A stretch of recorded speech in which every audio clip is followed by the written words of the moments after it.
माता दी, स्वागत है आपका मेरे इस धार्मिक चैनल माँ प्रमाणिक कृपा @अनिता धार्मिक ज्ञान पर। आज हम बात करेंगे मार्गशीर्ष मास के महत्व और एक सुंदर कथा के बारे में। हिंदू पंचांग के अनुसार मार्गशीर्ष मास वर्ष भर का 9वां महीना होता है। भगवान श्री कृष्ण ने गीता में कहा है, मासाना मार्गशीर्षोहम, अर्थात मैं महीनों में मार्गशीर्ष माह हूँ। इससे स्पष्ट होता है कि यह महीना स्वयं भगवान श्री कृष्ण को अत्यंत प्रिय है। इस महीने में जो व्यक्ति स्नान, ध्यान, दान और पूजा करता है उसे अत्यंत पुण्य की प्राप्ति होती है। विशेष रूप से भगवान विष्णु, श्री कृष्ण, लक्ष्मी माता और तुलसी माता की पूजा का बड़ा महत्व बताया गया है। शास्त्रों के अनुसार मार्गशीर्ष महीने का संबंध मार्गशीरा नक्षत्र से भी है। इसी नक्षत्र के कारण इस माह का नाम मार्गशीर्ष माह पड़ा। हिंदू पंचांग के अनुसार कार्तिक माह के बाद मार्गशीर्ष माह की शुरुआत होती है, जो 9वां महीना माना गया है। पुराणों में इस माह की महिमा का वर्णन मिलता है। इसकी महिमा स्वयं श्री कृष्ण भगवान ने गीता में बताई। सतयुग में देवों ने वर्ष का आरंभ मार्गशीर्ष कृष्ण पक्ष की प्रतिपदा तिथि से किया था। साथ ही ऋषि कश्यप ने भी इसी महीने के दौरान कश्मीर नामक जगह की स्थापना की थी। मार्गशीर्ष मास के दौरान यमुना नदी में स्नान दान का बड़ा ही महत्व है। मार्गशीर्ष महीने के दौरान यमुना नदी में स्नान करने से भगवान सहज ही प्राप्त होते हैं। अतः जो लोग जीवन में भगवान का आशीर्वाद बनाए रखना चाहते हैं और हर संकट से छुटकारा पाना चाहते हैं, उन्हें मार्गशीर्ष के दौरान कम से कम एक बार यमुना नदी में स्नान करने अवश्य ही जाना चाहिए। लेकिन जिन लोगों के लिए ऐसा करना संभव नहीं है, वे लोग घर पर ही अपने स्नान के पानी में थोड़ा सा पवित्र जल मिलाकर स्नान कर ले।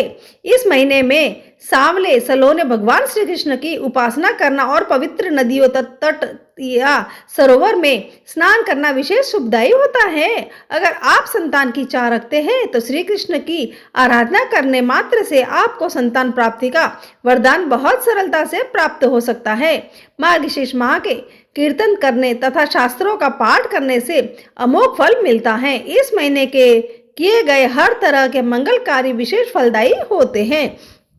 इस महीने में पूरे मन से श्री कृष्ण की आराधना करने से चंद्रमा से अमृत तत्व की प्राप्ति होती है। इस महीने कृष्ण मंत्रों, आरती, चालीसा, श्लोक, स्तुति आदि का पाठ विशेष फलदायी होता है। इस महीने गौ सेवा अवश्य ही करनी चाहिए। गायों की सेवा और इनकी उचित देखरेख करने से भी श्री कृष्ण प्रसन्न होते हैं। इस महीने गाय के शुद्ध घी का दिया कृष्ण मंदिर में अवश्य जलाना चाहिए।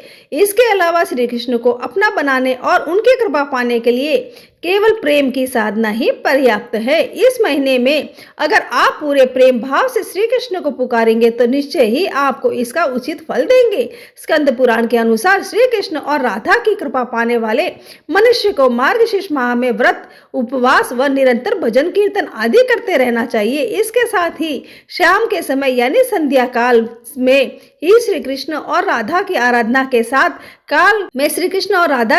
के साथ विष्णु और शिव जी के भजन कीर्तन भी अवश्य ही करना चाहिए। इन दिनों प्रतिदिन गीता का पाठ अवश्य करना चाहिए।